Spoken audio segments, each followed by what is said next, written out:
Welcome to Sense and Sustainability, your podcast channel for sustainable procurement. We hope you like what you hear. Please go to www.iso2400.org for more information, learning resources, tools, and much more. Hi, I'm Sean McCarthy, Director of Action and Sustainability Community Interest Company, and it's my pleasure today to introduce Robert Stephenson. Robert, welcome. Thank you so much. So, tell us a bit about yourself, Robert, and your background and how you got involved in this world of sustainability. Wow. Well, I'm 71 years young now at this stage, and so I've been around the planet a few times, physically and every other way. I suppose really I started to become really aware of sustainability when I spent a year hitchhiking around South America, and that was in '76. And I went into the rainforest for a while, and I saw that there was an amount of logging going down, and I became aware. And then I suppose about 5 or 6 years ago, I was reading something, and they were saying that since I was there in '76, half of the rainforest that I actually visited has now disappeared, the Amazon. And that really gave me a shock. And then I spent a lot of years in music and in education. I developed a program called Blast Beat, which was about teaching young people how to set up and run their own event companies in schools and learn about business and life skills, leveraging their interest and passion around music to actually get them involved in business. And so it was this epiphany moment. I remember coming home and sitting on my balcony and thinking to myself, all these young people I've been involved in helping, what's the future for them? And I realized then that I had to just focus on climate action, and that it was getting to the point of such critical urgency that nothing else was more important than that, because we have no future without doing something about the way we live on this beautiful planet and how we're destroying it. And that's really why I started, and I started Climate Actions Now at that point. So really, it's the most important thing I'm going to do in my life is what I'm doing now, which is to do my bit, whatever I can, towards bringing the awareness of the need for sustainable industry, sustainable everything, lifestyle, agriculture, everything. And that's where I am right now. And I'm busy working in that regard, but mostly in Africa now. Thank you. So, what takes you to Africa? I mean, I'm aware that most of your work is there. What draws you to doing work in Africa? Well, I've always been interested in Africa as a kid. I collected stamps, and I had a huge collection of actually mostly British colonies at that time, stamps. And I was fascinated because I could learn so much from the stamps about what Africa was like even. And I was, I suppose, attracted to Africa. I don't really know why, but when I came here first was in 2006. I brought the Blast Beat program, which is this social enterprise life skills program, to Cape Town, because I'd always wanted to travel to Cape Town. So I came here, knew nobody except one person, and within about 3 weeks, I had 8 schools signing up for the program. And I fell in love with Cape Town, and I fell in love in Greece. Now, I've been to different parts of Africa, but this is the place that I sort of said, well, I would be so happy living here. And so I decided to, also because I became aware that the actions of the Northern Hemisphere, if you like, in terms of the amount of pollution that we have put out over the last couple of 100 years is really affecting Africa more than any other continent. Although we're all being affected, it seems to be more dramatic here. And so I decided, for all of those reasons, that I wanted to focus on Africa, because it's also it's a challenging and exciting place. And there's a lot of opportunities, a lot of potential here. And I think the future, in many ways, is in Africa, both for agriculture and for feeding the world, as well as for all the minerals and everything else we need to even make electric cars and everything else. So I think Africa is key, but it's a continent that's still wrapped in almost in darkness in the eyes of most of the Northern Hemisphere, because if you don't come here and see it yourself and experience Africa, you really have a very, shall we say, tarnished picture of what it's actually like. And I find that I've fallen in love with so many different parts of Africa now that I'm happier here. Simple as that. So, in terms of what you do with less carbon, how do you see yourself making a difference? Well, I think that for me, my background is the entertainment industry, music industry for 40 something years. And I'm very passionate about music. I'm very passionate about education. I created the Can-Be program, the Blast Beat program, which I got going in 4 continents, which is teaching young people how to set up and run their own social enterprises. And so I thought that using the skill set that I have, that I could make a difference, because you might wonder what's the relationship between music and climate action or CO2. Well, actually, it's very important, because if you want to communicate with people and if you want to bring a message, wrapping it in music is one of the best ways. You don't see any ads on television without music. If you're looking at any of these ads for cars, for example, half of them are shot down here in Cape Town, and there's always music. And music is very important in bringing people together, and it's a universal language, and so is dance, and so are the arts. And so I've been working in the arts nearly all my useful life. I've done several other things, including aquaculture and various other things, but music and dance is, I think, a key way of communicating messages, and it's important. And if you want to start a movement, you need a beat. So I'm trying to put the beat into this background of climate sustainability. And then in my travels, of course, I got involved in putting on the first industrial hemp conference, which was in Ireland in June 2019, because I realized that hemp was a very, very amazing plant that can actually make a big difference to CO2 levels, and indeed can replace a lot of the toxic materials that's being used in the building trade. Hempcrete, for example, being a product now that if you grow a ton of hemp, you'll take 1.5 tons of CO2 out of the atmosphere. So that lit up bells for me straight away.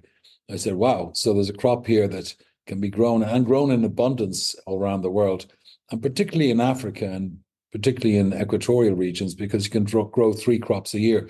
So all of these things sort of combine together. So I'm on a mission, and I've been investing now, not just in music, but in young people with startup ideas that I've come across in Africa, particularly in South Africa, that can make a difference. And one of those would be eduponics, which is about aquaculture. It's about growing food vertically using water and fish in a circular way. And I think that that's going to be very important going forward in terms of food security, which is another huge issue that's facing us. It's all wrapped in and part of this climate change crisis that we're looking at. So food security is very important too. So I'm not just focused on music. I'm interested in social enterprise and enterprises that will make a difference, and encouraging and helping young people from mostly disadvantaged backgrounds to get up and get started, and give them a bit of capital and support to bring their ideas to fulfillment. So yes, it's really, and I didn't sit down and decide to do this in that way. It just sort of happened organically. I got involved with different artists and young musicians here that I thought were great. And then we started making songs around climate change. And then I met other people like Mikhail Akom, who came in with eduponics, and I loved his ideas about growing food. And so I invested there. I met this young surfer who, was doing beach cleans and was very concerned about all the plastic in the sea around where he surfs here in Muizenberg in Cape Town. And he was getting odd jobs teaching surf, but then I helped him set up his own business. And now he's got Surfskate South Africa. He's employing other people. He's doing great work in terms of climate action as well by being an ambassador. So then one by one, we're finding these young people with good ideas and helping them to start up their businesses and investing in them. And they all became climate action ambassadors. And so we're building a movement bit by bit.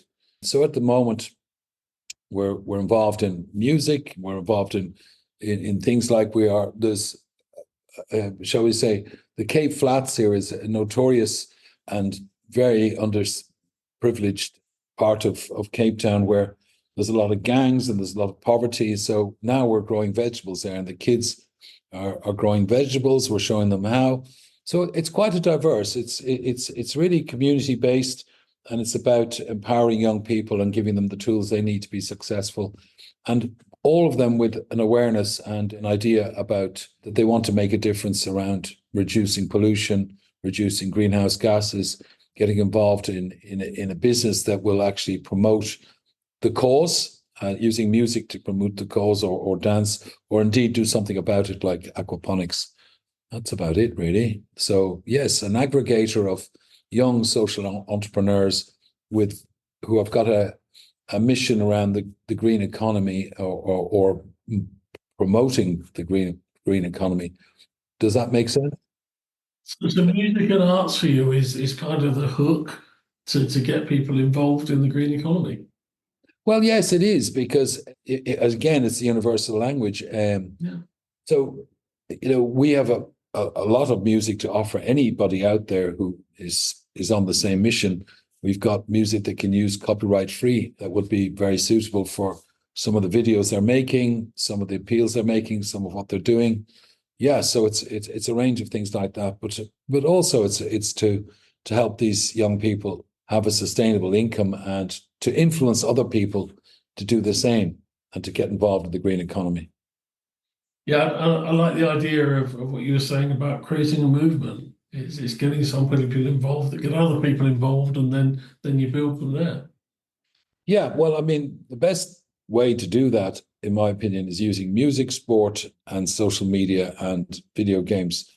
So I've reinvented the Blast Beat program, and it's now called Can Beat. And we're getting that back into schools here. And we're actually in the process of developing an app that's going to make it possible to scale this right across any amount of schools across the world.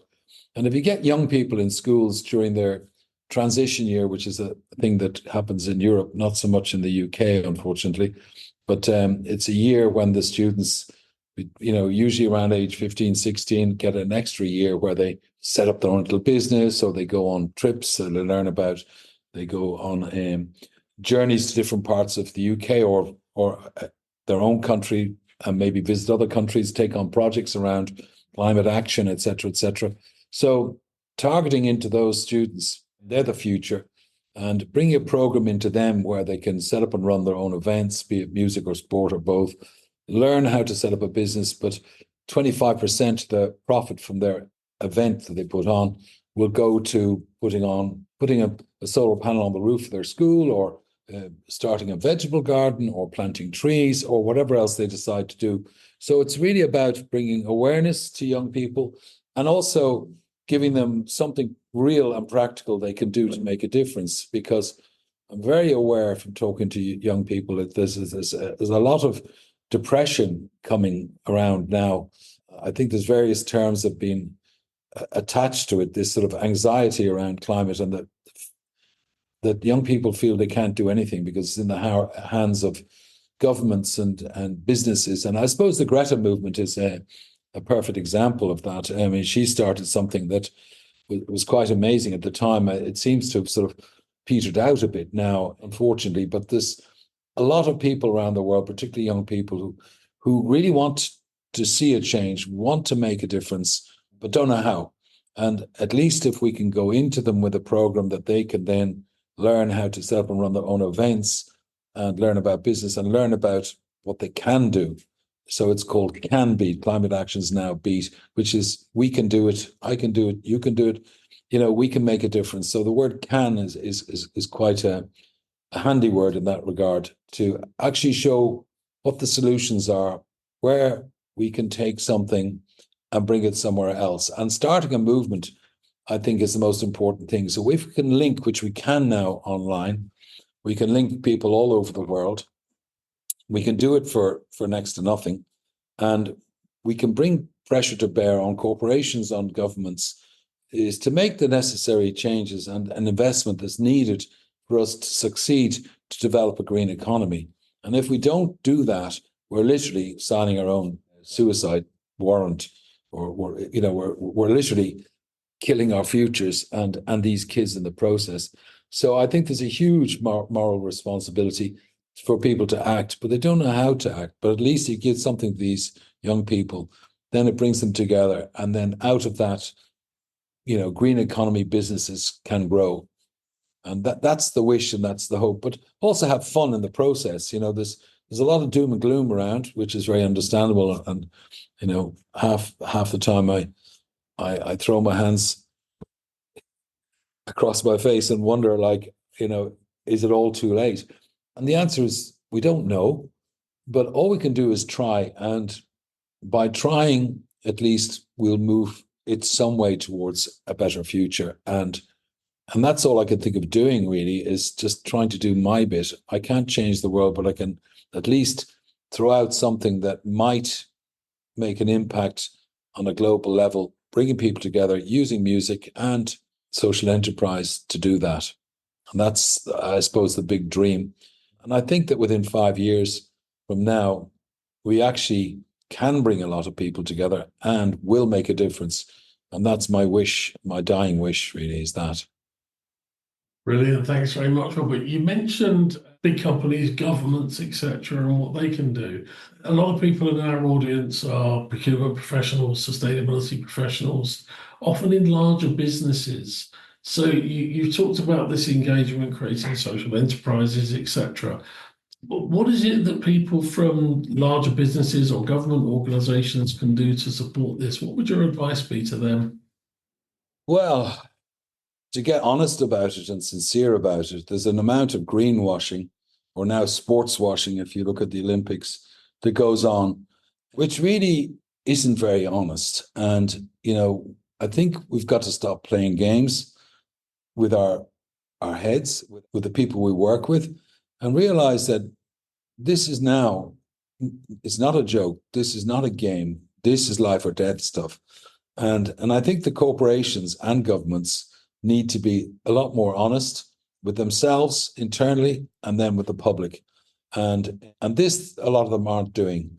I can see every day, certain commitments that were made by corporations to get carbon neutral by 2030 or whatever it is. And now they're changing it, and because they know they can't make their deadlines because they're not doing enough. And they're finessing the definitions instead of realizing that this is just fooling themselves. And, if we don't change this, and the increasing amount of, shall we say, disasters that are happening in relation to climate, the droughts, the floods, the storms, the typhoons, the wildfires that are happening all over the place.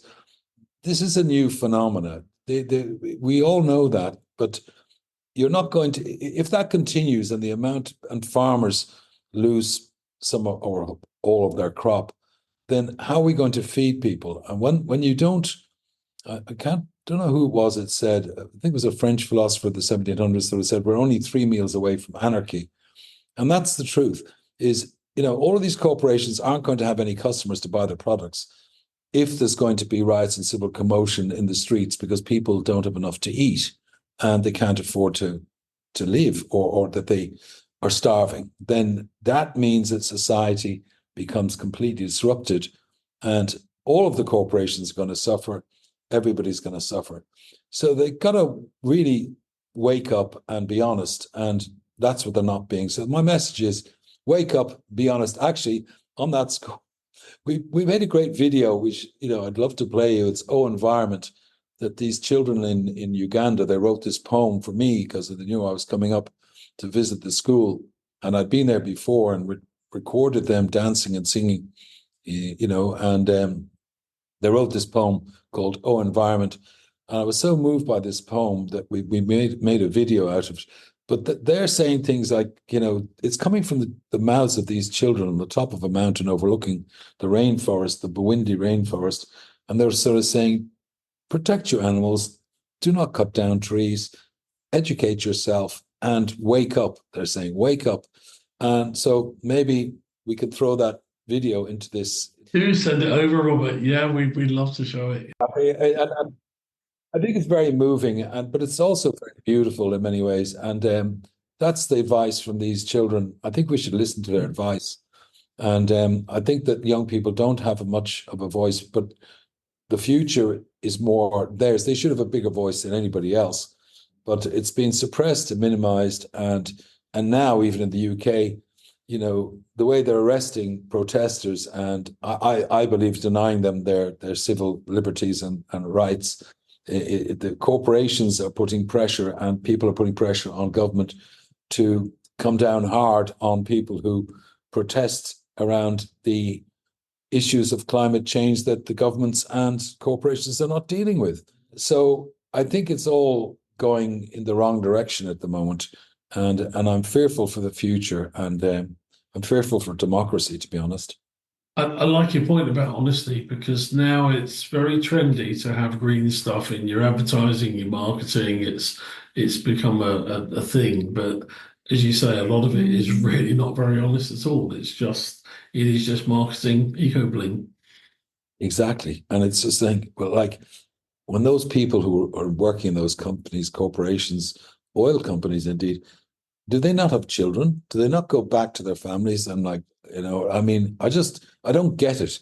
I don't get how, people in positions of power and influence don't realize the urgency and the need for this, but also because I don't understand that they don't really appreciate how big the green economy can be and how many more people can be employed and how we can actually create a better world by being forced to, in a way. So, yeah, there's the dilemma, isn't it? Absolutely. It's been fascinating listening to you, Robert. Obviously, I'm very familiar with your work and a great advocate for what you do. And yeah, I'd like to wish you all the best and thank you. I'm sure our audience are going to love to hearing from you. Just about to say, is there anything else you'd like to cover? But yeah, do talk about building. Yeah, well, I think, let's face it, the building is one of the most polluting industries that exist. And thankfully you, through your organization and many other people, are starting to bring about change within the industry. But again, unfortunately, it's going too slowly. Simple thing like cement, it's so polluting, it's costly to produce, it creates a lot of pollution. And there's very good alternatives like hempcrete. Not that hempcrete is something you would use structurally to go up, but there has been actually in Cape Town, there's a 12-story office building that has just been finished, and I think it's the highest hemp building in the world, but it's largely made from hemp. All the frame you'd have to have metal or stone or something, but everything in between could be hemp. And hemp plastic is important because it's now, if you buy a Mercedes or a BMW, about 15 to 20% of that is now hemp. All the plastics that you see is made from hemp. When you grow hemp, it takes CO2 out of the atmosphere, and it's biodegradable as well. So I think there's a very important part in the building industry and in construction for hempcrete. And the cost of hemp is going to come down exponentially if it's grown in quantities and if governments and or corporations invest in the machinery that's necessary. So the building trade, I mean, let the polluter pay is a bit of a philosophy that's quite current, as you know. The reality is that the building trade, in one way or another, could actually reduce a lot of its footprint in carbon emissions through using hempcrete. And that's just one of the things I'd like to point out there. But it's also wonderful for plastics, for rope, for string, for everything like that. There's canvas. Hemp is cannabis. But there's two different varieties that don't know. The industrial hemp is what I'm talking about. It's hemp that's grown in quantities and was used in the past in all over the place. I mean, sails from ships, ropes, everything. For hundreds and hundreds of years, hemp was a very important part of industry, and then it was suppressed because of its association with drugs. But actually, industrial hemp has so little THC in it, which is the active ingredient that would make you stoned, as they say. That's so small and so low. You could smoke a field full of industrial hemp and not have any effects except a sore throat. But it can be used in so many ways. And I think that that's a key thing for the building industry, is they really need to take hemp very seriously and look at the benefits. It's a perfect insulator. It's fireproof, it's pest proof, it's rat proof. It's such a wonderful building material. And it can be also compressed and made into wooden floors, but hemp floors, compressed hemp, it makes all sorts of things. I know people making guitars and everything else out of hemp these days. So it's a great substitute for wood as well as for cement.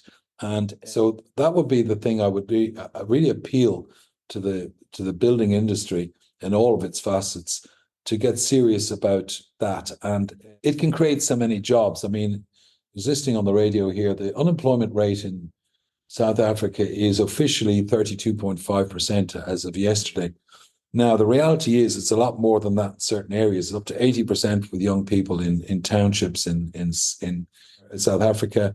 We need to employ people. We need to give them opportunities to earn a living, and growing hemp and making a lot of hempcrete blocks, everything else for the building industry will create a lot of employment, reduce CO2, not only in terms of sequestration, but also in terms of replacing the polluting cement and everything else.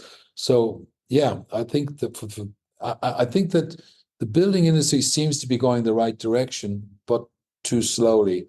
And the amount of concrete that's being poured today, most of it doesn't need to be. You could cut down the use of concrete probably by about 70 or 80%. And that would make a massive difference.